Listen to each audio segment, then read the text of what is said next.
People often ask me, Fraser, are aliens real? Well, 30 random people that I asked on the internet said yes, so must be true.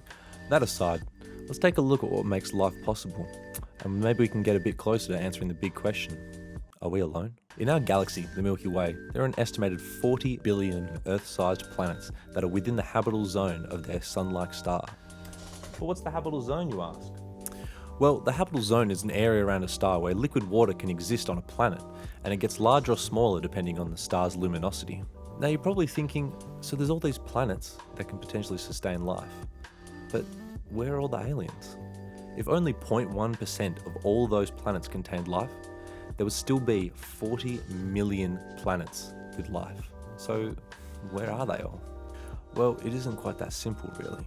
First, let's think about what is required for life to develop on another planet. Obviously, we only know of life on Earth, so our sample size for how life develops is pretty small. But through understanding natural processes, we can extrapolate what is possible on other planets. So we've already mentioned one of the first requirements for life, that the host planet must be in the habitable zone. But this doesn't actually mean that life isn't possible outside of it. On Europa and Titan, which are moons of Saturn and Jupiter, it is believed that there are water oceans under the surface, kept warm by the moons being warped by its host planet. Life could potentially live in those oceans around deep ocean vents, similar to here on Earth. Which leads nicely into our next requirement for life. For life to arise, it will most likely require an energy source, and that energy source must have existed long enough for the life to develop. This could be energy from the sun, or as I mentioned before, some type of thermal energy.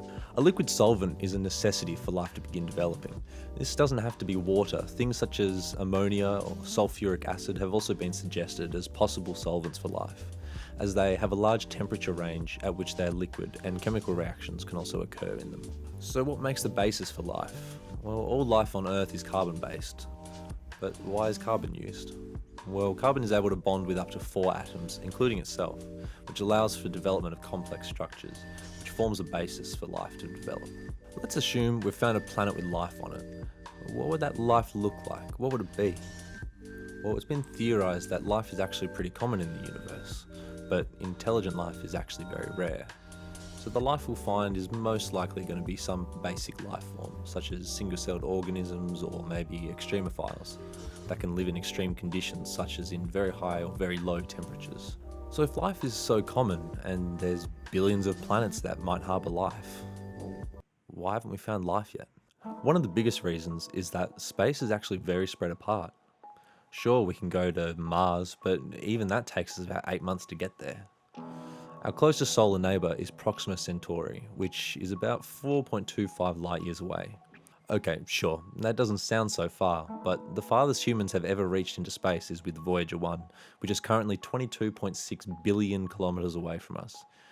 But that in light years is only about 0.002 light years, which is a blip in the cosmic scale. Will we find alien life in the universe? Probably, and it'll most likely just be a very simple form of life, but it's interesting to think that there might actually be another intelligent civilization out there. And they're probably asking the same questions that we are, but we might never find them. Or maybe we really are alone in the universe. I think that's a whole lot scarier. Thanks for watching.